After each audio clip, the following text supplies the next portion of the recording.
Oke, kita mulai. Apa tema kita malam ini tadi Kak Christine?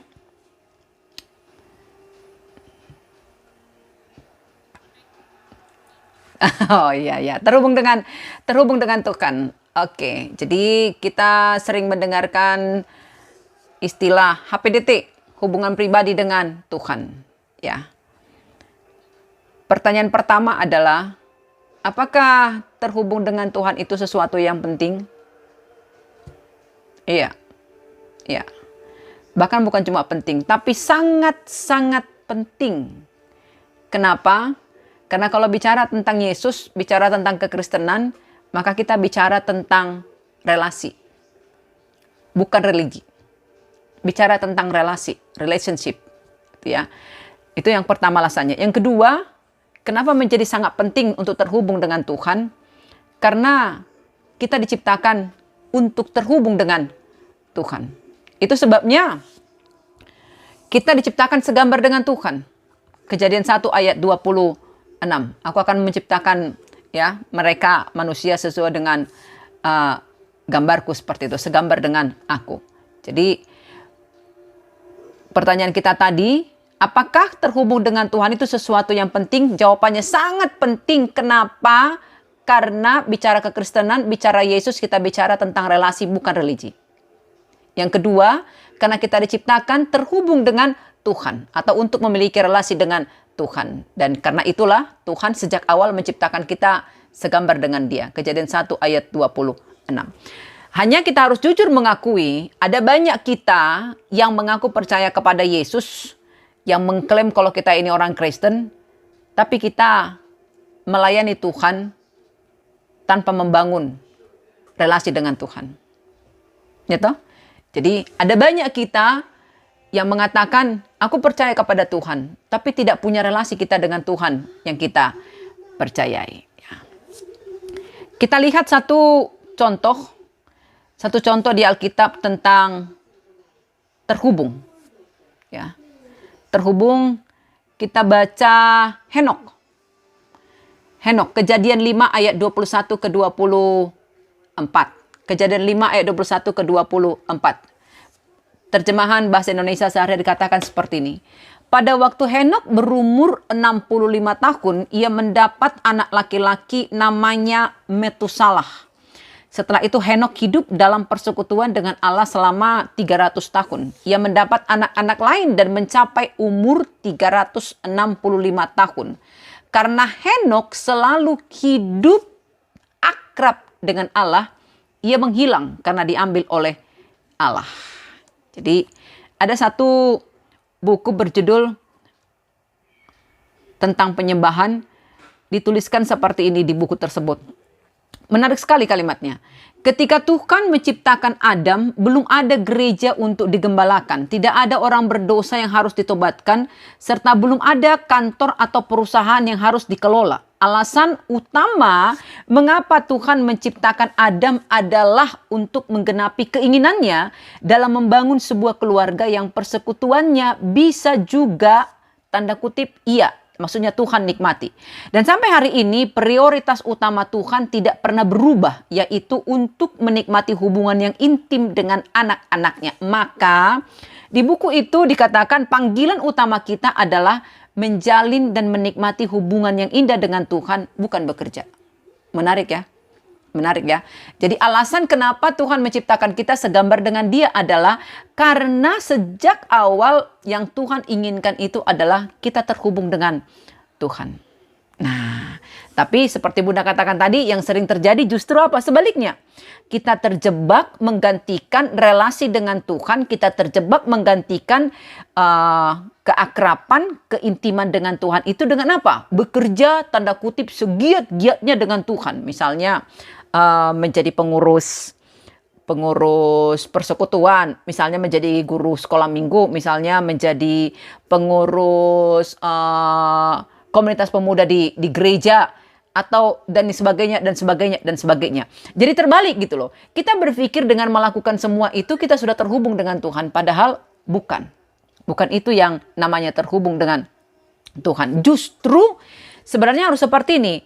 kita harus terhubung dulu dengan Tuhan, baru kita ngerti pekerjaan apa yang mau kita lakukan untuk Tuhan. Dengan kata lain, semakin kita terhubung dengan Tuhan, semakin kita dekat, semakin kita akrab, semakin kita intim dengan Tuhan, maka kita akan mengerti sebenarnya bagianku apa sih gitu. Apa sih yang mau kulakukan gitu loh. Pekerjaan spesifik apa sih yang mau kulakukan. Nah, kemarin ada orang yang konsultasi ke Bunda soal panggilan hidup. Dia bergumul panggilan hidupnya apa, karena setelah sekian tahun berjalan, dia kepikiran untuk sesuatu. A, sebut saja A. Lalu dia bertanya, bagaimana Bun untuk mengetahui ini panggilan hidupku atau sekedar euforia? Apa sih euforia begitu. Ini panggilanku atau hanya sekedar apa bang? Euforia. Ya Bang Sam tadi bilang apa tadi? Ya kan? Iya. Bagaimana cara mengetahuinya Bunda katanya? Lalu Bunda katakan, bagaimana hubunganmu dengan Tuhan? Karena mustahil kau bisa tahu itu panggilan Tuhan untukmu tanpa kau punya hubungan dengan Tuhan. Nah, paham ya sampai di situ ya? Yang terpenting adalah terhubung dengan Tuhan, tapi kita berpikir justru yang terpenting adalah mengerjakan sesuatu untuk Tuhan. Jadi terbalik, terjadi kesalahpahaman antara kita dengan Tuhan. Dan kalau kita lihat Yesus, kalau kita bicara tentang rahasia kesuksesan pelayanan Yesus, apa sih? Yohanes 5 ayat 30 mengatakan. Yohanes 5 ayat 30 mengatakan seperti ini. Yohanes 5 ayat 30. Apa katanya?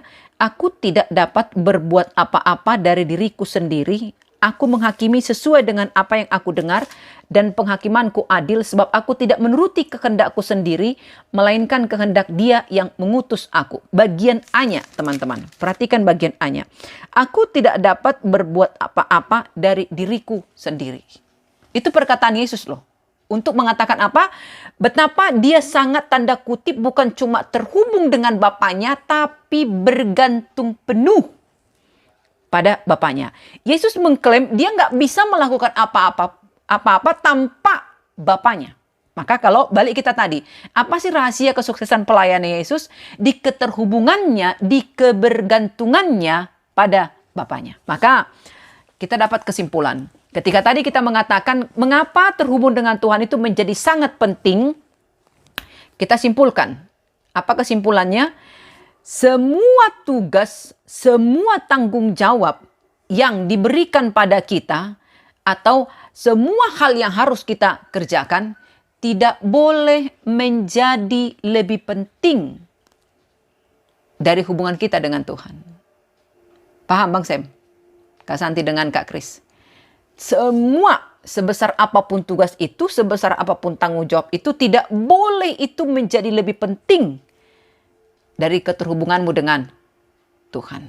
Udah ya, lalu kita bertanya, apa dampaknya kalau aku punya hubungan pribadi dengan Tuhan? Apa dampaknya bagiku? Atau apa faedahnya? Apa manfaatnya kalau aku terhubung dengan Tuhan? Selalu terhubung dengan Tuhan. Apa dampaknya? Ada 3. Yang pertama, stamina hati kita itu ini terjaga. Jadi stamina hati kita itu enggak mengalami mood yang berganti-ganti ya. Enggak mood swing, enggak begitu, enggak berganti-ganti. Sebentar happy, sebentar lagi udah menggalau, enggak. Ketika kita selalu terhubung dengan Tuhan, meskipun sekitar kita riuh. Itu yang pertama. Lalu yang kedua apa? Kualitas. Jadi yang namanya iman kan seharusnya mengalami 2 kata selalu Bunda katakan. Pertumbuhan dan pertambahan. Di gue bertumbuh, pertumbuhan itu membuat gue bertambah ya orang yang percaya kepada Tuhan. Imanku bertumbuh, aku akhirnya membuat orang juga percaya kepada Tuhan. Pertumbuhan dan pertambahan. 2P. Nah, dan mustahil kita bisa mengalami 2 hal ini kalau kita tidak terhubung dengan Tuhan. Jadi kualitas kita nambah umurnya Kak Christine, makin imannya itu ya meskipun kata Tuhan sebesar apa sih, sebesar biji sesawi saja gunung bisa pindah ya kan. Nah pertanyaannya kita udah punya belum sebesar biji sesawi. Tapi artinya kualitasnya itu naik gitu loh, naik, terjagai. Jadi enggak kalau dapat berkat, wah begitu. Begitu dapat susah, enggak seperti itu. Tapi Meskipun ada saatnya kita jatuh, kadang kala kita jatuh, tapi fokus kita tetap. Itu yang disebut dengan kualitas. Lalu yang ketiga, konsistensi ini nih. Konsistensi kasih kita terjaga. Jadi kita ini kan sering terjebak kalau musimnya Natal, aksi sosialnya tinggi. Kan gitu toh. Musimnya Paskah, aksi sosialnya tinggi. Pandemi membuat kita akhirnya apa? Aksi sosialnya tinggi lagi. Gotong royongnya muncul lagi. Nanti lewat pandemi masih nggak seperti itu gitu loh. Orang kalau tetap terhubung dengan Tuhan, mau pandemi kayak, mau berlalu pandemi kayak, tetap aja dia care-nya itu, pedulinya ke orang lain itu tetap. Kenapa? Karena stamina hatinya, kualitas hatinya, rohaninya, konsistensi kasihnya itu terjagai justru di keterhubungannya dengan Tuhan. Mari kita perhatikan sebentar Yohanes pasal 15. Yohanes pasal 15, ini kan satu perikop yang sejak kita sekolah minggu, kita sudah tahu perikop ini. Yohanes pasal 15, pokok anggur yang benar. Masih ingat nggak lagu sekolah minggu tentang pokok anggur yang benar? Yesus pokok dan kitalah caranya. Sayangnya Kak Santi belum masuk ya. Kak Santi Silitong guru sekolah minggu. Kan ditunjukkan Yesus itu pokok, lalu kita carang yang nempel di pokok itu, seperti itu. Nah, ketika kita terhubung, ketika ranting tetap terhubung dengan pokoknya, kan dia mendapatkan semua yang diperlukannya untuk hidup. Vitamin, mineral, protein, bla bla bla bla bla bla bla bla bla. Ketika ranting memutuskan pelepek, lepas dari pohonnya, ya sudah, selesai. Nah, jadi ketika kita bicara tadi tentang stamina hati, kualitas rohani, konsistensi kasih, ya, mustahil kita bisa memperoleh 3 hal itu kalau tidak terhubung dengan Tuhan. Nah, sudah. Nah, sekarang kita ke topik yang kedua. Lalu, bagaimana caranya membangun hubungan dengan Tuhan? Bagaimana caranya membangun hubungan dengan Tuhan? Yang pertama, sudah pasti, nggak ada hubungan tanpa kepercayaan. Maka yang pertama kita butuhkan supaya terjalin relasi dengan Tuhan adalah, ya kau percaya kepada Tuhan. Ya toh? Pahamkan yang Bunda katakan, nggak ada hubungan tanpa kepercayaan. Ya toh? Jadi hubungan baru terjalin kalau kita percaya kepada seseorang. Benar kan? Seperti itu. Nah, ke Tuhan pun begitu. Maka yang pertama kita butuhkan supaya bisa terhubung dengan Tuhan itu adalah iman. Ibrani 11 ayat 6. Ibrani 11 ayat 6 mengatakan seperti ini. Tapi tanpa iman tidak mungkin orang berkenan kepada Tuhan. Sebab barang siapa berpaling kepada Allah, ia harus percaya bahwa Allah ada dan bahwa Allah memberi upah kepada orang yang sungguh-sungguh mencari Dia. Coba lihat, tanpa iman gak mungkin. Gak mungkin gue punya hubungan dengan orang yang tidak gue percayai. Nah, itu sederhananya. Ibrani 11 ayat 6. Dengan iman kita belajar hatinya Tuhan seperti apa, kehendaknya seperti apa, standarnya seperti apa. Dengan iman, kalau tanpa iman kita nggak akan pernah mau belajar tentang hal itu. Nah, itu sebabnya apa yang pertama kita butuhkan supaya terjalin hubungan dengan Tuhan, iman. Lalu yang kedua, apa yang kita butuhkan supaya terjalin hubungan dengan Tuhan? Perubahan. Change your mind. Perubahan. Jadi Lukas pasal 9 ayat 23. Lukas pasal 9 ayat 23. Dikatakan seperti ini. Lukas pasal 9 ayat 23. Katanya kepada mereka semua, setiap orang yang mau mengikut aku, ia harus menyangkal dirinya, memikul salibnya setiap hari dan mengikut aku. Wow. Itu kan perubahan kan. Jadi kalau aku ikut Tuhan, ya aku harus ikut pola pikirnya, itu kan. Aku harus ikut gayanya, stylenya kan begitu toh. Jadi kalau Bunda sering mengatakan begini, contoh sederhana. Gue bilang gue pengikut partai A, tapi gak mau ngikut konsep atau visi misinya dan stylenya partai A. Kan lucu. Justru aku lebih dominan ke partai B stylenya gitu kan lucu kan. Misalnya partai A baju seragamnya warna biru, tapi aku lebih suka pakai warna merah. Kan orang kan jadi berpikir, lu sebenarnya di partai politik yang mana sih? Akan seperti itu. Nah, itu makanya hal yang kedua supaya bisa terhubung dengan Tuhan adalah perubahan. Sama dengan kalau Bunda mau terhubung dengan Bang Sam, ya harus ada perubahan di pola pikir. Maunya Bang Sam apa sih? Seleranya Bang Sam apa sih? Ya toh harus ada kan. Jadi kalau aku hanya berpikir, Bunda hanya berpikir, mauku ini, seleraku ini, nggak akan ada yang namanya hubungan. Itu pentingnya perubahan. Ya. Lalu hal yang ketiga. Hal yang ketiga apa yang kita butuhkan supaya kita bisa terhubung dengan Tuhan? Ketaatan. Ketaatan. Yohanes pasal 14 ayat 15. Yohanes pasal 14 ayat 15. Jikalau kamu mengasihi aku, kamu akan menuruti segala perintahku. Jikalau kamu mengasihi aku, kamu akan menuruti segala perintahku. Sudah jelas. Jadi ketika Bunda mau terhubung dengan Tuhan, ya Bunda harus ada kerendahan hati untuk mengikuti. Oh, ini toh seleranya. Oh, ini toh maunya. Oh, stylenya toh ini. Gitu. Kalau Bunda terus membantah, apa sih? Apa sih? Nggak cocok. Apa sih? Nggak cocok. Nggak akan pernah ada relasi. Yang ada nanti macam lagu itulah.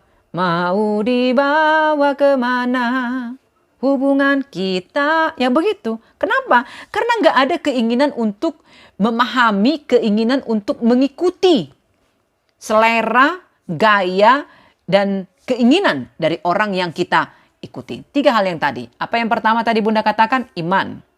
Tidak ada relasi tanpa kepercayaan. Lalu yang kedua apa? Berubah. Jadi kalau aku membangun hubungan dengan seseorang, aku harus siap untuk berubah. Baru relasi itu akan terjaga. Lalu yang ketiga apa? Ketaatan. Ada kerendahan hati untuk mengatakan, oke deh. Oke. Aku ikuti maunya kau itu apa, seperti itu. Nah, maka topik yang terakhir apa? Lalu dari mana kita tahu orang itu atau saya benar-benar sudah terhubung dengan Tuhan? Dari mana kita tahu? Dua hal. Kita balik ke Yohanes pasal 15 tadi, pokok anggur yang benar tadi. Pokok anggur yang benar. Dari mana kita tahu carang itu tetap terhubung dengan pokoknya? Dari mana kita tahu? Ketika kita melihat carang itu tumbuh dengan benar, betul kan?